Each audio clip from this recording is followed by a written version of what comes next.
Tailor బండి దగ్గర దోశలేసుకుంటుంది.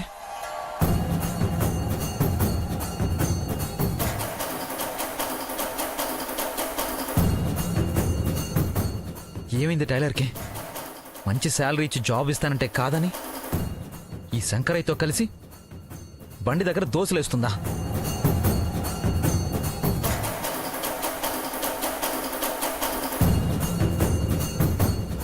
వద్దు నాన్న, నువ్వు అమ్మాయిని తలుచుకోవడం, మళ్ళీ ఏదో ఒక గొడవ జరిగి కోపంలో నువ్వేమైనా చేసుకుంటే ఈ అమ్మ తట్టుకోలేదు నాన్న.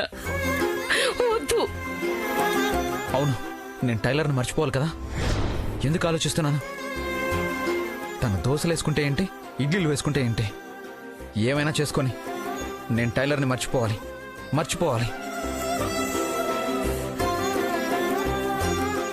మానేయాలంటే అవి ఎదురుగా ఉన్నా సరే ముట్టుకోకుండా ఉండగలిగే నిగ్రహ శక్తి పెంచుకోవాలి. అప్పుడే పూర్తిగా మానేయగలుగుతారు.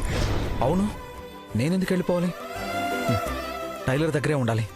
కానీ టైలర్ ఏం చేసినా నేను డిస్టర్బ్ అవ్వకూడదు.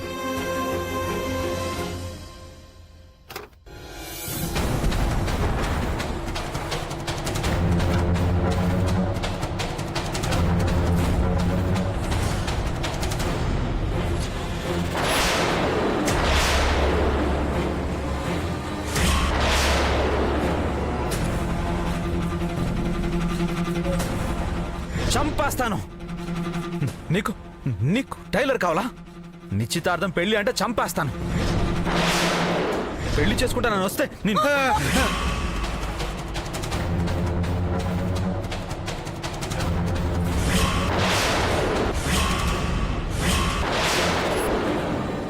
ఈ బాబు ఎందుకు వచ్చాడమ్మా?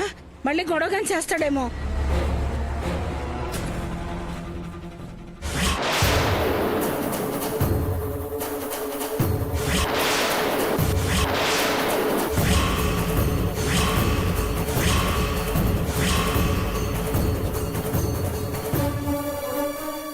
దేవుడా, ఈయనేంటి ఇక్కడ? మళ్ళీ ఇక్కడ ఏం గొడవ చేస్తారో ఏమో. ఆదిత్య బాబా, నువ్వేం భయపడకమ్మా.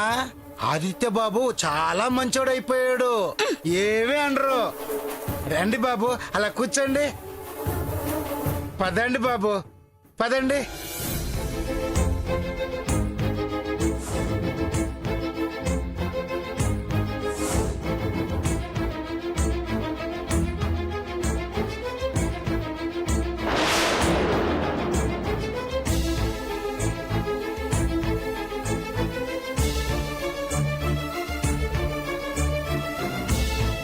ఈరోజే కొత్తగా పెట్టాం బాబు. ధరణి చెయ్యి మంచిదని ధరణి చేతిని ఓపెన్ చేయించాం.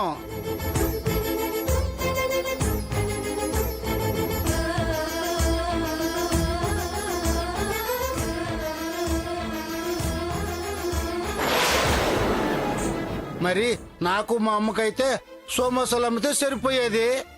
కాని పెళ్లి ధరణి వచ్చాక ధరణిని బాగా చూసుకోవాలంటే డబ్బులు బాగా సంపాదించాలి కదా.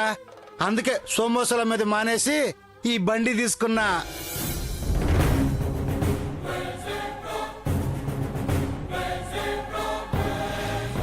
నీ చెయ్యి చాలా మంచిది బాబు. నీ చేత్తనే బోనీ చేయండి. ధరణి, బాబు గారికి ఒక కట్టేయి. వెయ్యమ్మా.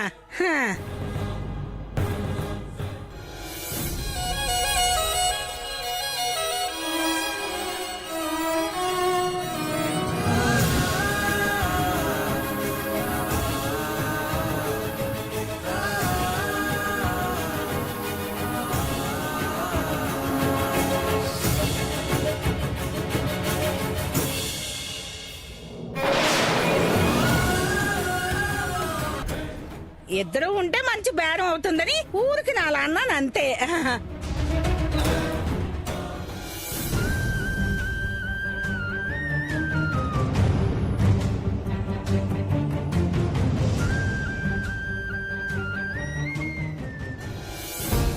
ఈ పిల్లగాలి అటే మల్లుతున్నట్టుంది.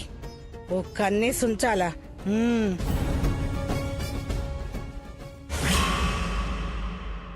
నేను ఏ పాపం ఎరగనండి. నాకెవరితోనూ ఎలాంటి సంబంధం లేదు, నన్ను నమ్మండి. ఏంటే నమ్మేది ఆ? నీ భాగోతం కల్లారా చూసాక కూడా ఇంకా కాపురం చేస్తే ఈ లోకంలో నా అంత ఇదవా ఎవడు ఉండడు.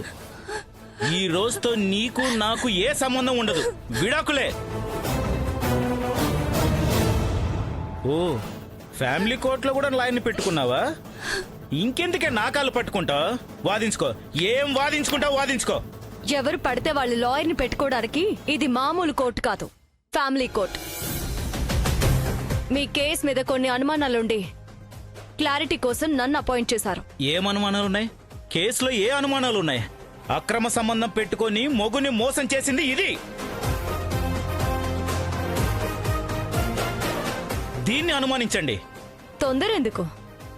ఎవరిని అనుమానించాలో ఎవరిని శిక్షించాలో కోర్టు నిర్ణయిస్తుంది. కొంచెం ఓపిక పట్టండి.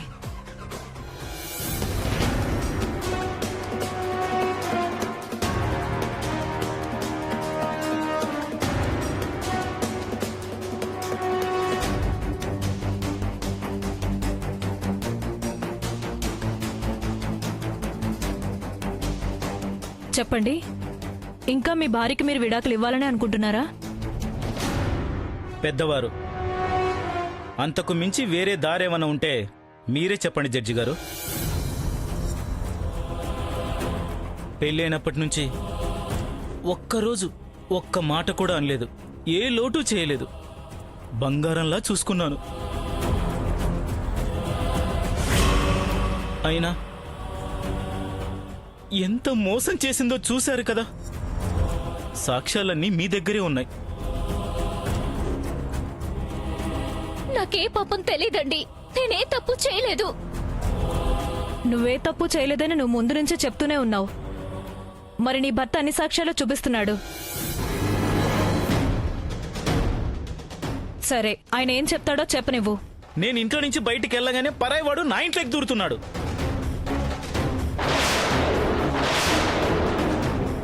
చుట్టుపక్కల ఇళ్లలో నా పరువు మొత్తం పోయింది. మొహం చూపించుకోలేక చచ్చిపోదాం అనుకున్నాను. ఇంత మోసం చేసిన ఆడదానితో ఎలా కాపురం చేయమంటారు మీరే చెప్పండి. నువ్వే తప్పు చేయలేదనే అంటావు. లాయర్ శ్రావణి, నీ అబ్జర్వేషన్ ఏంటి? యువర్ ఆనర్, అబ్జర్వేషన్ అనేది పక్కన పెడితే భార్యాభర్తల మధ్య ముఖ్యంగా ఉండాల్సింది నమ్మకం.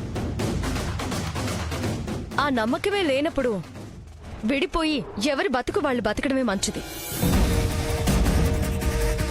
అమ్మా, అలా అంటారేంటమ్మా? నేనే తప్పు చేయలేదని చెప్తున్నాను కదమ్మా. Order, order, you proceed. అంతే యువర్ ఆనర్, అతనికి భార్య మీద నమ్మకం లేదు, ఈమెతో కాపురం చేయడం ఇష్టం లేదు. అంతే కదా? అంతే మేడం. అయితే విడాకులు ఇవ్వడమే మంచిది యువర్ ఆనర్.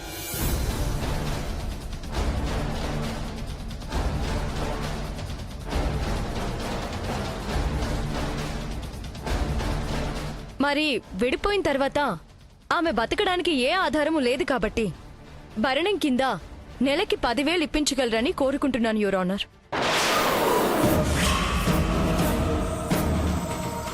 నెలకి 10,000? నేనెందుకు ఇవ్వాలి?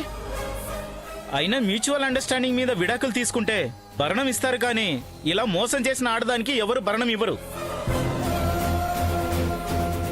లేదు, విడాకులు కావాలని ముందు మీరు కోరుకున్నారు కాబట్టి కారణం ఏదైనా సరే భరణం ఇవ్వాల్సిందే. దానికి మీరు సిద్ధమేనా? నెల నెల 10,000 నేనెక్కడి నుంచి తేవాలి? ఏం చేస్తే అది చేయని. ఇంత తిండి పడేస్తాను, ఇంట్లో ఒక మూల పడుంటుంది. దానికి నాకు ఏ సంబంధము ఉండదు. ఇది కోర్టు అయిపోయింది, ఇక్కడ మీరుండిపోయారు మేడం. లేదంటే చెప్పు తీసి మరి చెంపలు వాయించుండేదాన్ని.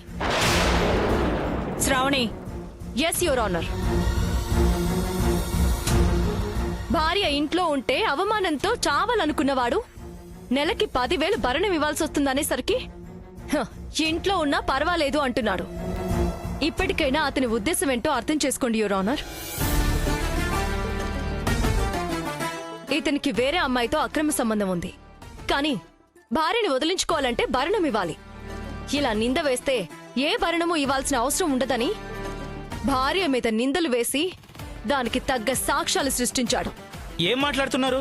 అంటే నా భార్యకి అతనితో అక్రమ సంబంధం లేదా? నేను లేనప్పుడు నా ఇంటికి ఎవరు రావడం లేదా? వస్తున్నాడు, కానీ అతను నువ్వు పంపించినవాడు. నువ్వు లేనప్పుడు నువ్వే అతని నీ ఇంటికి పంపించి కాసేపు నీ కోసం ఎదురు చూసేలా చేసి అతనితో అక్రమ సంబంధం ఉందని పుకార్లు నువ్వే సృష్టించావు. యువర్ ఆనర్, నిజానిజాలు తెలుసుకోవడానికి సీక్రెట్ గా ఇంట్లో సీసీ కెమెరాలు పెట్టించాను. దానికి సంబంధించిన ఫుటేజ్ అంతా మీకు సబ్మిట్ చేశాను.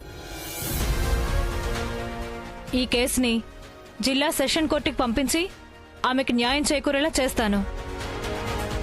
వద్దు జడ్జి గారు, పరాయి ఆడదాంతో సంబంధం పెట్టుకోవడమే కాకుండా నా మీదే నిందలేస్తాడా? ఇలాంటి నీచుంతో కాపురం చేసే కర్మ పట్టకుండా విడాకులిప్పించండి చాలు.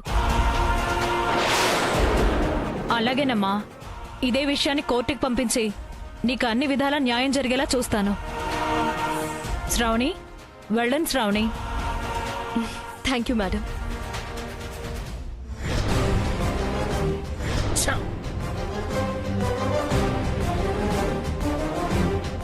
మీ రుణం ఈ జన్మలో తీర్చుకోలేను మేడం. మీరే లేకపోయుంటే జీవితాంతం ఈ నింద మోయాల్సి వచ్చేది. నా జీవితం నాశనం అయిపోయి ఉండేది. నేనింకా నువ్వెక్కడ రాజీ పడిపోయి అలాంటి నీచెడుతో కాపురం చేస్తానంటావేమోనని భయపడిపోయాను.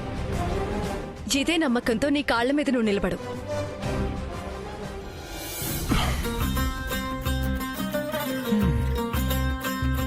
రోజు ఇన్ని బుక్స్ ఏం చదువుతుందో ఏమో. ఎప్పుడు ఈ బుక్స్ కేసులను ఆలోచిస్తుంటే ఇక నా గురించి ఎప్పుడు ఆలోచిస్తుంది, నా కళ్ళల్లో ప్రేమ ఎలా కనిపిస్తుంది.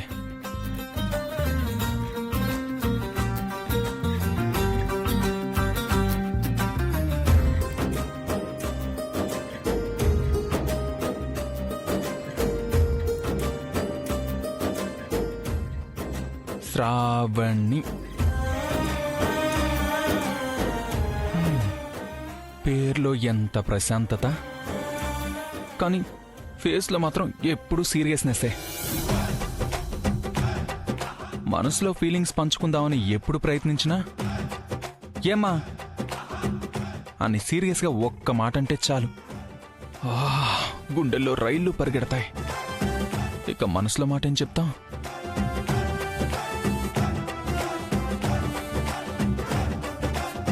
ఏమ్మా, టైం ఎంతైంది?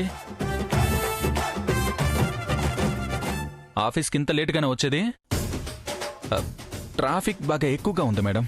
ట్రాఫిక్ ఎక్కువ ఉంది, టైర్ పంచర్ అయింది. ఈ రీజన్స్ ఏంటమ్మా? పని మీద కాన్సంట్రేషన్ ఉంటే ఎలాగైనా వచ్చేస్తారు. నేను రాలేదు, కాస్త నన్ను చూసైనా నేర్చుకోమ్మా. అలాగే మేడం, ఈరోజు నుంచి మిమ్మల్నే చూస్తూ అన్నీ నేర్చుకుంటా.